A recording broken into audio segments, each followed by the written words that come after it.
Listo, he terminado finalmente el sensor de luz o detector de luz, cual es un robot.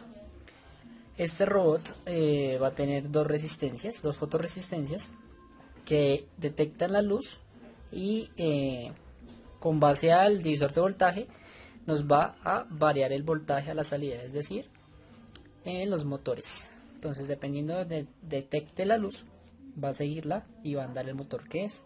Si la detecta a la mitad, va a andar hacia el frente. Si la detecta esta, va a andar este motor, por lo tanto va a buscar la luz hacia este lado. Y si no, pues al contrario. Vamos a ver cómo funciona.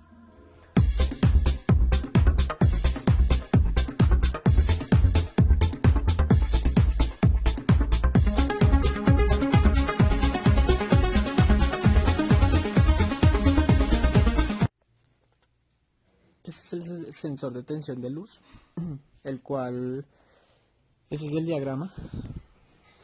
Vamos a explicar cada paso por paso cómo es que se hace. Para eso hay que tener una fuente, que en este caso puede ser de 3 voltios o de 5 voltios. En mi caso tengo 4 pilas que me entregan 1.2 voltios, el cual al sumarlas me da 5 voltios aproximadamente. Y 1 amperio me entregan, porque cada pila me entrega 1000 miliamperios. Es decir que para manejar dos motores como estos es más que suficiente. Ok, bueno, entonces vamos a explicar cómo es que se hace el voltaje o el divisor de voltaje para que cuando ingrese la luz, cuando detecte la luz, él encienda los motores y cuando no detecte la luz, los apague. ¿Cómo funciona eso? Como un divisor de voltaje.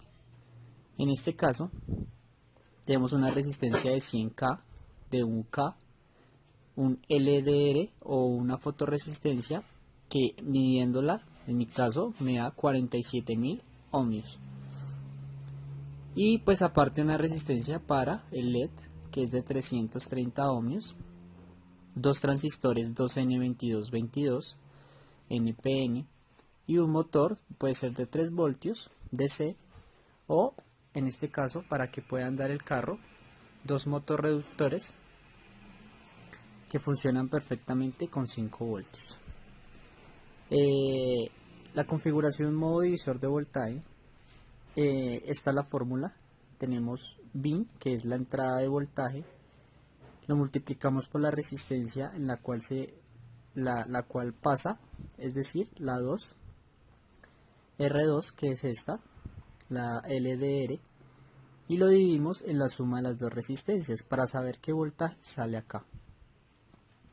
Entonces, como tenemos aquí la fórmula Vout, aquí va a salir el voltaje y va a pasar por una resistencia, que en este caso es la de 1K. Entonces vamos a mirar. Los cálculos lo hicimos con la de 3 voltios. Solamente es cambiar 5 voltios y ya. Entonces 3 voltios por 47.000, que es esta, dividido la suma de las dos, 47.000 más 100.000, que es la de 100K. Como esto están expresado en ohmios y esto también es ohmios, multiplicado esto y dividido esto nos debe dar una corriente. En este caso el resultado nos da 959 milivoltios. Milivoltios, no voltios, milivoltios. Entonces, ¿qué hacemos? Ese voltaje que tenemos acá, que es este, 950 milivoltios, lo dividimos por la resistencia de 1K para saber la corriente que entra del transistor a la base del transistor. En ese caso, haciendo esta operación, como es ley de Ohm, nos da 959 microamperios. Estos microamperios pasan aquí por el transistor.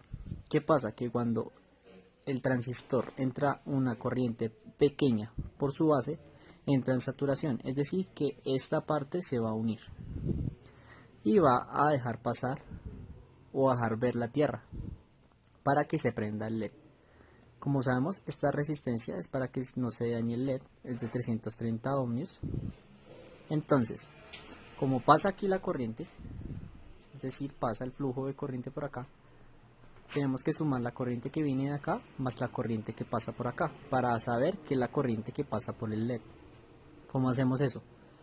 Como tenemos aquí 3 voltios de la fuente sobre 330 ohmios, eso nos da 0,009 amperios, o es decir, 9 miliamperios. ¿Qué pasa con esos 9 miliamperios? Como hay que sumarlos con lo que viene acá, entonces lo hacemos acá. 959 microamperios que vienen de la base del transistor más 9 miliamperios, esto nos da 10 miliamperios. Esto perfectamente prende el LED, hace que prenda el LED. El LED azul consume 20 miliamperios, que es el que tenemos acá, 2 LED azules. Entonces 20 miliamperios, 10 miliamperios perfectamente va a prender. Entonces, como este consume, entonces va a bajar una pequeña corriente por acá, que es la misma que pasa, como es en serie, pasa por la base, y esta base va otra vez a excitarse para que haya flujo de negativo a positivo de los 5 voltios de la fuente. Es decir, que va a andar el motor. Va a hacer esto. Va a andar por acá, va a venir, y va a terminar el flujo de la corriente. Se va a cerrar el circuito hasta el negativo de la fuente. Así es como funciona el detector de luz. Entonces ya sabemos cómo son las fórmulas, cómo hallar cada cosa para que funcione nuestro sensor. Vamos a ver cómo se hizo la parte mecánica. La parte mecánica como tenemos acá, tenemos la configuración para un motor y para otro motor. Entonces, como está el diagrama acá, así lo hicimos acá. ¿Qué hicimos?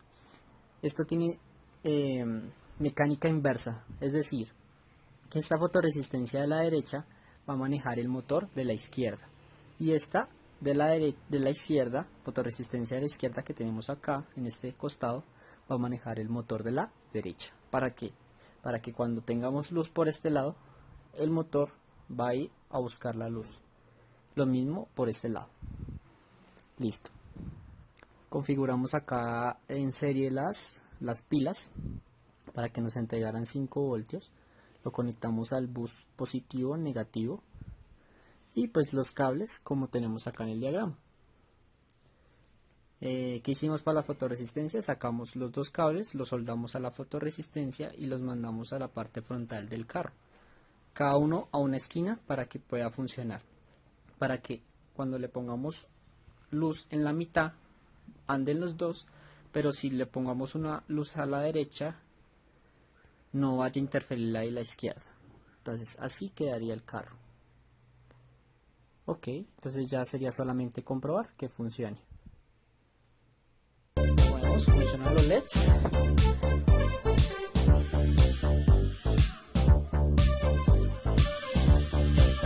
Vamos a probarlo por acá.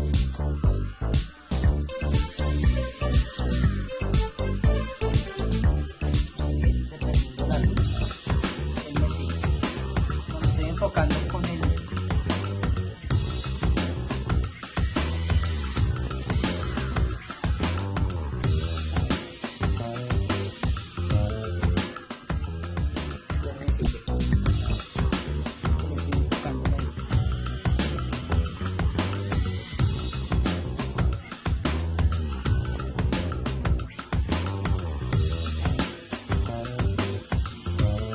sigue porque el flash del celular está enfocando la luz a la fotorresistencia.